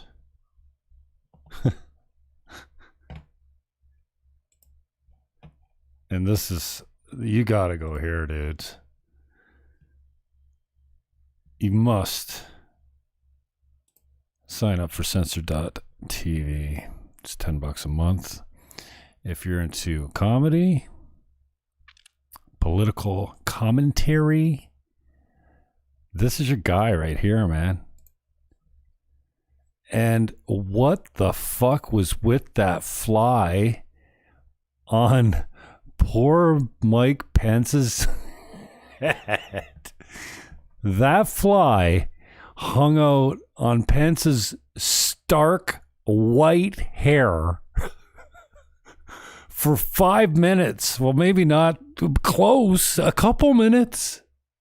How could you not feel a fly on your hair? Wow. I wonder what the Vegas odd makers were on a fly taking down the VP, because Kamala Harris certainly couldn't touch him with a 10-foot pole. She had nothing other than Orange Man bad. It was sad. I want to hear a little bit of policy. I want to hear a little bit of hope for the future. Here's what we're going to do. Nothing. So the first question to Harris was, what would you do that the Trump administration wouldn't do if you win? And then she stumbles all over that the takedown of America through the China virus was because it was airborne. And she said it twice. She stumbled all over airborne. Listen, Kamala Harris, that you show me one case of somebody getting, like, you can't even prove that, right? I don't know. But the main transmission is almost exclusively, oh my God, Gavin's farting into his microphone. This is a great time. It's almost exclusively by human contact. You touch something, someone else touches it, you touch someone else. Yeah, I guess if you cough in someone's face or on their hands, or you're in the spray zone, I guess. Not very likely. Oh, here's the fly. The fly makes Twitter melt down tonight. Excuse me. So that was a question. What would you do that the Trump administration wouldn't do in January and February? She went straight to coronavirus, stumbled all over the fact that it was kept from the American people because airborne, she said a couple times. And then, quoting Kamala Harris, the Trump has been the biggest failure of any president in American history. What? This is all you have? It's a joke. And then the first question to VP Pence is immediately, Canada's death rate is half of what ours is. Why is our death rate higher than any other industrialized nation or something like that? A totally stacked question. You see the openness, and McInnes was actually saying, I haven't seen too much left-wing bias here. Every question posed to Pence was pointing to failure with his administration. Every question to Kamala Harris was open-ended. We all know the media's in the tank, but it's sad, man. And then Kamala Harris brings out the I am speaking, like, condescending bitch. Wow. Like, I'm okay with you showing your bitch tendencies, as my mother would put it. But can you put it in context? Like, that is just, I mean, this is a debate. I'm speaking. And you notice that I'm speaking stopped working for Kamala. Then another question, this might be the second question they went, because they seem to go, they'd go Harris, Pence, Pence, Harris. So it seemed like the same speaker was speaking twice. I don't know how it was exactly ordered, but I think the second question to Pence was, your events have been classified super spreader events for the virus. How can you expect the American people to take precautions when you have not? Like, what the hell? Like, man. Could you be any more blatantly obvious and biased? Susan, what's your name? I don't know. Let's go see what Twitter's got to say. Oh, I'm not even on Twitter. What's Twitter up to these days? Yeah, we have video surveillance from the body cam of the police officer that clearly shows tab of fentanyl on George Floyd's tongue. That's why he was freaking out and fidgety, and he had his right hand, something was in his right hand. He was downing his last hits of whatever drugs he had on him, I guess. He did die from an overdose. The Fly. And you know what? Watching Censor.tv right here was absolutely priceless when The Fly hit. Only The Fly could take down Pence. I was on that early. Yeah, this is the Democrat platform. America sucks because Trump. How about a little gratitude? I'm not saying all to Trump, but how about a little gratitude from where we've come from and what we've become? It's not such a bad place. Stop burning it to the ground and telling us that America sucks. You know what sucks? Fucking China sucks. Okay? Look at this. Oh, yeah, this is... You want to live in a social... communist... Well, because socialism leads to communism. Which leads to murder and genocide. Yeah. Like in China. Where they keep Muslims in cages? Yeah. That place. Is censoring the broadcast when Pence speaks and going back... Well, the signal, oh yeah, boom, we're back when Kamala Harris is back. Cheapers. Steamrolled, absolutely. Well, I watched it, and the VP is a class act, there's no doubt.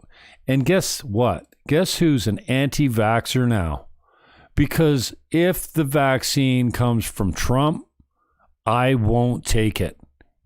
Well, first of all, I'm not a vaxxer. I've never taken a flu vaccine in my life. I don't plan on it. But this idea that you won't take it because Trump was in power when it was developed under a, quote, pandemic. Ambassador Rice. Is this her? No, this isn't it. Oh, man, I got the wrong Rice. Dumbass. Who is it? No, Susan, what's her name? Who's the debate moderator? It doesn't matter. I'll get it later.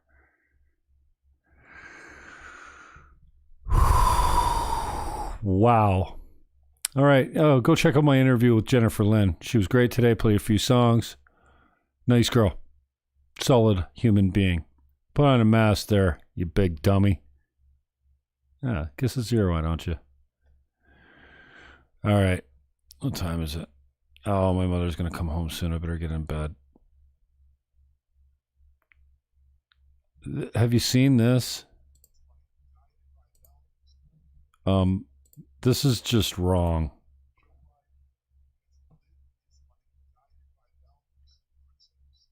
Oh, no, I'm sorry.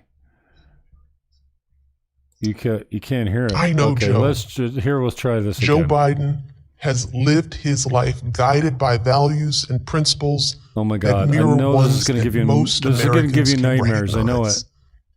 I know, Joe. He is a good man who understands the struggles of I apologize everyday for the folks. nightmares that this is about Joe to give you. Biden has Hey, how come my lived his filters aren't life on? guided by Oh values and man, principles my ducking's off. There we go.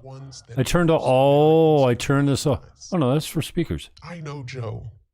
He is a good man who All right. understands the struggles So that's of everyday at least the folks. limiter's on now. Okay. Joe Biden has Wow, why did I show that to you? I'm so sorry. Grant LaFleche, you gotta like him. What is up with this, dude? Okay, I guess you're handsome. In some cultures. Maybe even white people find you handsome. I don't know, but you are fucking gay, man.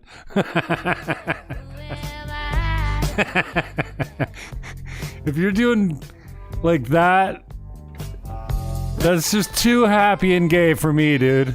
Look at those hips. What are you riding on, dude? Wow, you're just way too happy for me, man. Loser, you just propped up the Canadian government. I'm getting banned for everything that I post on my YouTube channel. I've got 2 strikes on my YouTube channel because I'm posting this kind of stuff. And they're not policy like they are, but they don't break any rules. They put it like here. And it feels like getting that STD test where they put it down your knob. What are you doing, Ryan? Never had that. You never had that? No. I wonder if they still do that. I'm talking about the early 90s. Ouch. It's thicker than a Q-tip. And it goes down your urethra. No, it does not. Not about mine. 2 inches. Not mine. The pain is excruciating. Ouch. So Chris Cuomo's not happy about this. Yeah, so that's why I pay the big bucks to censor.tv. Antifa continues to go wild in the streets, burning everything down. It's disgusting. Do another bump Adam Schiff. If this guy isn't the spookiest pedo you've ever seen. Oh, not Casey. That's an old one. I had to drag this one out. Oh, January? It's it. Huh. Thought it was older than that. Petter. This is actually a good clip. Doing heroin, unlike other drugs, is that it's so hey, Gav. Hey, Kim Jong-un of the fag zone. The best part about doing heroin, unlike other drugs, is that it's so manageable. Hey, Gav. Hey, Kim Jong-un of the fag zone. Kim Jong-un. Wow, this one got me. This is the one that got me thrown down, I think. And I talk to gays with high IQs, and they... Oh, no. The cringe is so intense with them, it's worse than AIDS. Okay, I'm finally getting into my groove. I know this has been a shitty episode, but we did 2 today, so fuck you. And I already mentioned that we take in gays because bandage them the second they go mag. Second they go mag. I cut that one a little tight, I think. Anyway. Let's just check out CNN. This probably gets me shut down. But I don't want to take it off the table. A lot of people felt very uncomfortable with the moderation. They were uncomfortable with him taking up so much ground. Yeah. Yeah, because you were getting your ass kicked, bro. Your team got smoked. Pence steamrolled the moderator. He took way more time than he was supposed to. Hey. The game is the same for everyone. If Kamala wanted to come off as polite instead of taking charge of the situation, I want a guy that exploits the rules to the fullest. Thank you. And anger. Create a meme. Mr. Vice President, I'm speaking, right? Yeah, and how did that fucking work out for you, loser? Didn't work out so well, did it? That stopped working right quick. Now, here's an interesting tweet. I didn't know I was just sitting on this one. So here's a guy that responds to Donald Trump. Okay. He's leaving the Walter Reed Medical Center.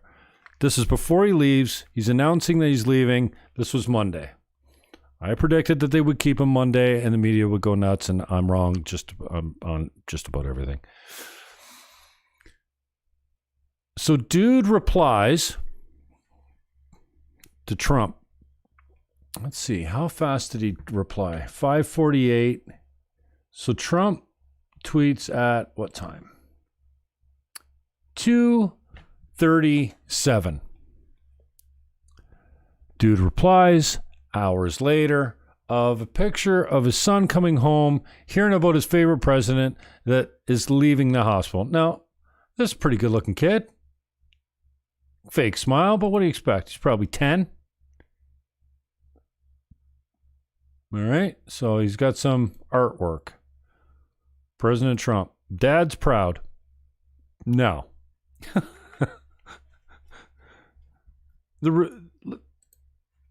The replies, okay?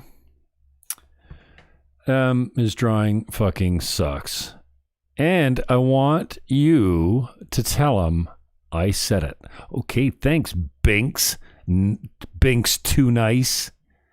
Binks too nice? Binks not nice at all. Get some support here from...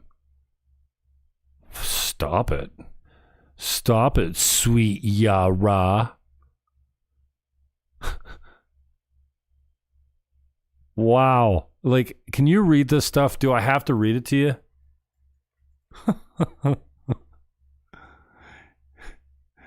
He grabbed his first pussy yesterday. Made me so proud. I feel bad for this kid. I feel bad for all the kids to make hormones and force their parents to be transgender. Oh, here's a conservative, I guess. I'm all upset. I'm also upset about the babies murdered by abortion. Okay, so, but it looks like 10-1. Oh, dude needs to work on his art. My kid was 9 when he drew this. Oh, and stop brainwashing him. The left just coming for this child. My son would absolutely beat your son in hand-to-hand combat. And look at all the likes. It's, you gotta love Twitter, huh? My 3-year-old drew this image of his favorite president. You should feel ashamed for sharing your son's awful drawing. Yeah, your 3-year-old. I feel so bad for that child. My 3-year-old drew this.